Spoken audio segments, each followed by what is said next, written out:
For a change of scenery, I came onto Icecrown and flew on top of what I believe is called Orgrim's Hammer. So there's kind of this little bit you can stand on if you're Alliance and not be attacked. So I'm here to show the transformation effects of something you can fish up in the Dalaran underbelly called Magic Eater. There's a small chance it will give you a well-fed buff that, I don't know, increases your stamina or something. And it can also transform you into several random forms, such as this wisp here. And I managed to get like 20 of these Magic Eaters, and only like 4 or 5 of them transform me into stuff. So I don't think I got everything that the Magic Eater fish can turn you into. However, I did film several examples. These transformations are not very practical, seeing as you can't really attack and they don't provide any sort of benefit unless you consider pacifying and silencing you some sort of benefit.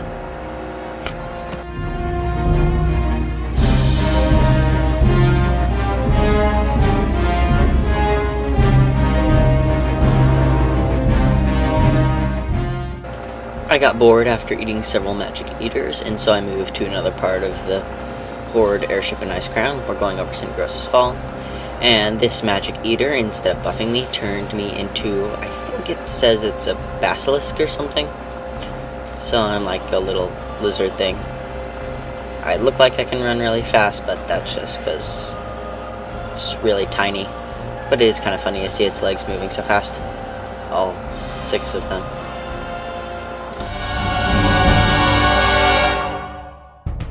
As I said, this Magic Eater stuff gives you no benefits whatsoever besides, cosmetic ones, and they do in fact prevent yourself from being able to do anything, not even defend yourself, for a short amount of time.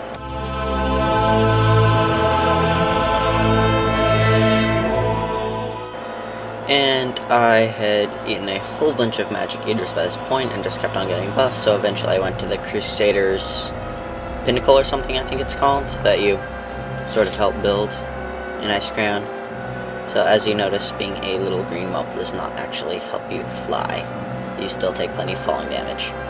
However, despite being a little tiny green dragon, you can still talk to people, including Tyrion Fordring over there, and vendors and stuff. And you do look like you're flying. I think when you eat or something, the wings stop moving, although I forgot to test it.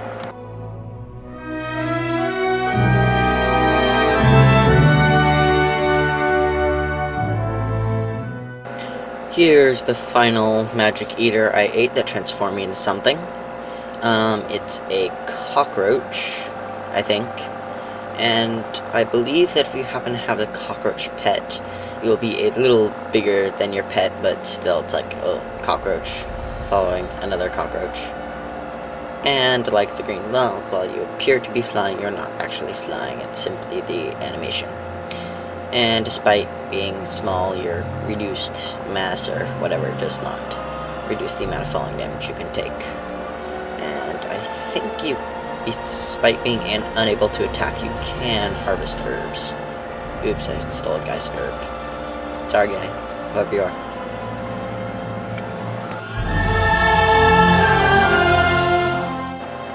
So here I'm going to be showing you the various effects of Hallow's End candy.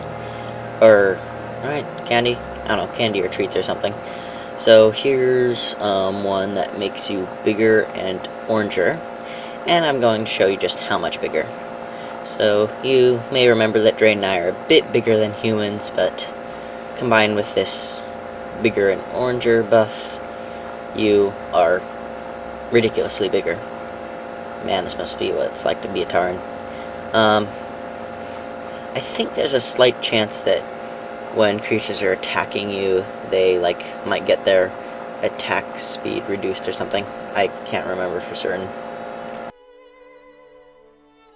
So this Hell's End candy, I believe the description for the buff just says something like, ooh, it doesn't actually say what you are. You're just some ghostly, floaty, bluish thing. I believe an interesting thing about all the House and candy is that it all gives you a minor benefit. So this one is, I believe, like a priest levitate, allowing you to walk on water and you don't take falling damage. However, it does break either on combat or taking damage, I forget which.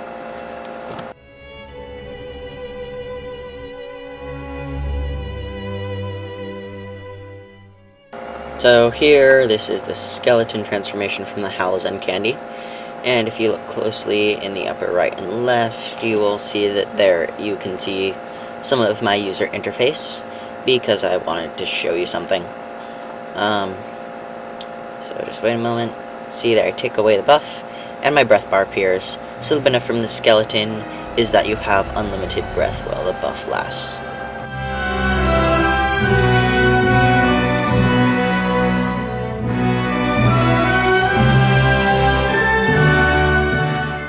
And here is the pirate transformation, although I also have a bigger and oranger transformation at the same time, so those do stack. And once again, I'm giving you an idea of just how huge this bigger and oranger thing makes you.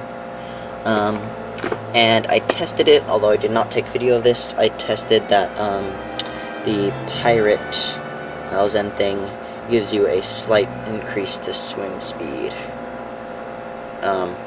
Yeah.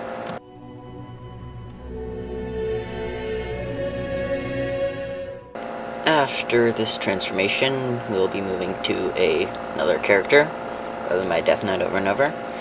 This is what you can become after drinking pygmy oil repeatedly. I think it takes about 8 to 10 pygmy oils, and you become a pygmy or a oddly dressed gnome. Kinda reminds me of the sand gnomes from that one quest in the near Ouchidun, however you pronounce that place in Outland. So if you ever wanted to be a gnome for some reason, then you could look for these on the auction house. I believe that they're made from the pygmy fish things that are in pools in Northrend, and that then alchemists can then make those into pygmy oil. And I think they also drop from the fishing daily thing in Dalaran.